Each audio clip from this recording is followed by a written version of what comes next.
That's your question.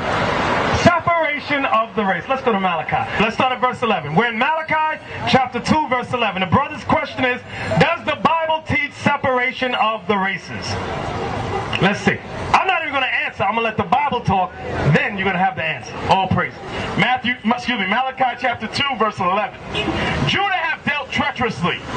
Judah has dealt treacherously, and an abomination is committed in Israel and in Jerusalem.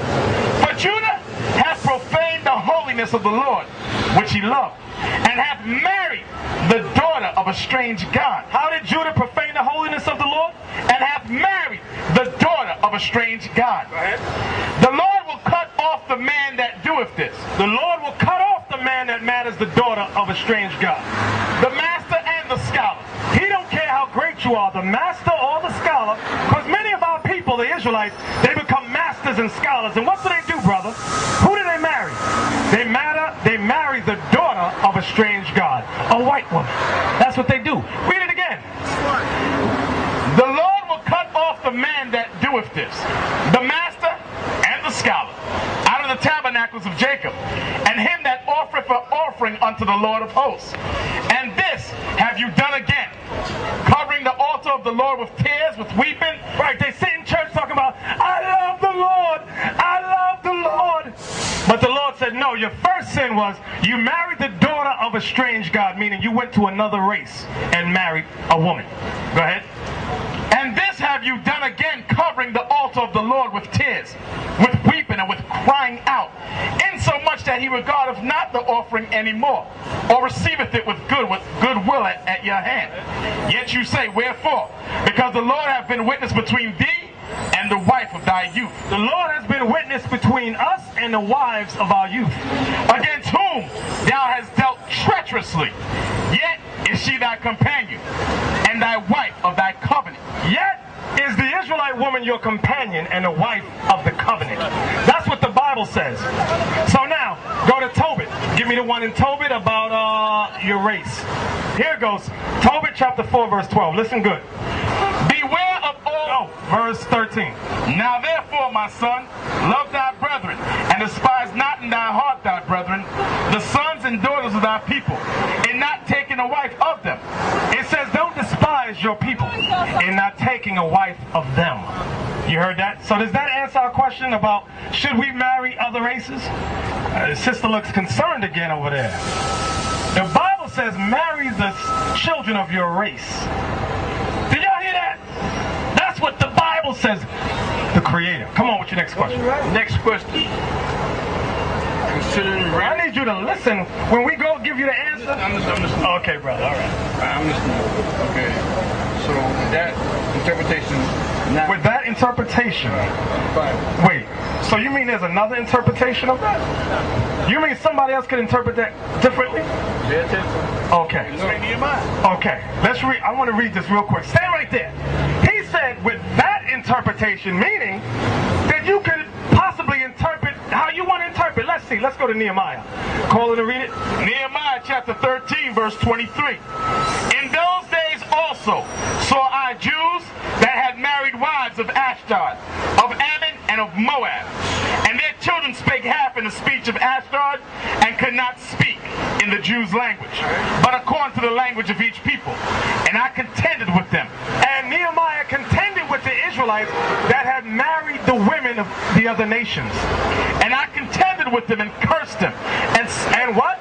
And cursed them. He cursed them and smote certain of them and smacked some of them upside the head and plucked off their hair and made them swear by God, saying, ye shall not give your daughters unto their sons, nor take their daughters unto your sons, or for yourselves. Now you can't interpret that differently. Well, these other women, white women. Yeah, it said it named them. Let's read on. Let's read on. Did not Solomon, king of Israel, sin by these things? So it's a sin to do that. Because it says even Solomon sinned by doing that. Did not Solomon, king of Israel, sin by these things? Yet among many nations was there no king like him, who was beloved of his God, and God made him king over all Israel. Nevertheless, even him did outlandish women cause to sin. Even him did outlandish women, meaning women of other nations, cause Solomon to sin? One more verse. Shall we then hearken unto you to do all this great evil, to transgress against our God in marrying strange wives? And marrying strange gods. Now that's self-explanatory. Yes. Meaning white women. That's right. White women, Chinese women. The Bible is against that. And that's not, guess what? The churches don't teach that. Come. Can you hear what he said? No. Nobody hear what you said. Elijah Muhammad said that the white man is the devil, and I believe it. Okay. He said Elijah Muhammad said, you said the white man is the devil. Is a devil. And he believes them. Now, how did we get on that topic? But since you brought it up, let's deal with it. Oh, because when we talk about being a white man's fault. You talk about the white man. Revelation 2:9. I'm going to let the Bible speak. I never want to speak off the top of my head. I'll let the Bible speak. And get your questions ready. Revelation 2:9. Come on. Revelations 2 verse 9. I know thy works and tribulation and poverty, but thou art rich, and I know the blasphemy of them which say they are Jews and are not, but are the synagogue of Satan. Do you understand that, sis? I want to make sure now, since you say you understand that, I know you weren't listening. You weren't listening, right?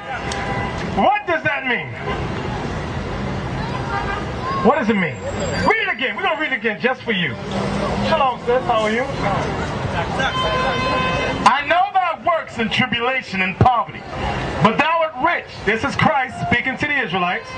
And I know the blasphemy of them which say they are Jews. Remember your question earlier. Say it, read it again, but I know. And I know the blasphemy of them which say they are Jews and are not, but are the synagogue of Satan. Now that's self-explanatory, right? I don't have to infringe upon that. I don't have to elaborate on that. You understand that, right? So your question earlier was, what's the difference between the Israelites and Jewish people? That hits it right on the head. Christ gave us the answer. I know the blasphemy of those that say they are Jews and are not, but are the synagogue of Satan. And that's also dealing with what the brother had said a few minutes ago. So now, questions? Questions. Yes. We love questions. There about the Trinity, and do the Israelites believe in the Trinity? The Holy Trinity? No. When the Bible talks about the Trinity, it's not talking about that. Because to believe in Jesus, to follow him, and to worship him is two different things. We don't worship Christ. I mean, this is what I think personally, but other people do differently, and they pray to Jesus, and not to pray to the Father that made them. Right. You're not supposed to do that. When the Bible says we're all made in his image, and Jesus, yes, his children, but we are all his children. When you say we are all his children, what do you mean? The Israelites, we are his children, we are made in his image, but the Christians differentiate Jesus that yes, he was chosen and he is the Son of God, but we are the children of God also. And they worship him, and I don't understand how can they worship him and follow him and then worship the Father. Right. Let's read some scriptures on that. Get Matthew 6 and 9, the Lord's Prayer. And you know what? Christians are I gotta find a nice word to describe them. Because I was a Christian. I was talking about me. That way I don't hurt nobody's feelings. As a Christian, I was so dumb. So dumb. See, now I can say it like that because I'm talking about myself. Why? Because I knew the Lord's Prayer. Matthew 6 and 9. After this manner, therefore, pray ye. Our Father which art in heaven, hallowed be thy name. Christ is teaching the Israelites how to pray. Christ did he say, pray to me? What did Christ say? Say it again. Our Father which art in heaven, hallowed be thy name.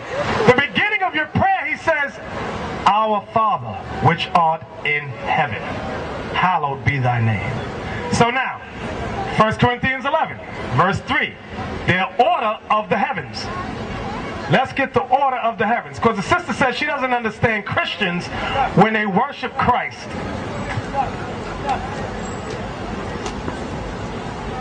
Yes, you and your husband. 1 Corinthians chapter 11 and verse 3. 1 Corinthians chapter 11, verse 3.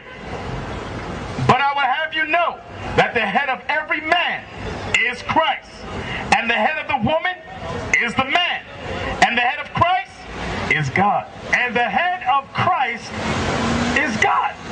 This is in the New Testament.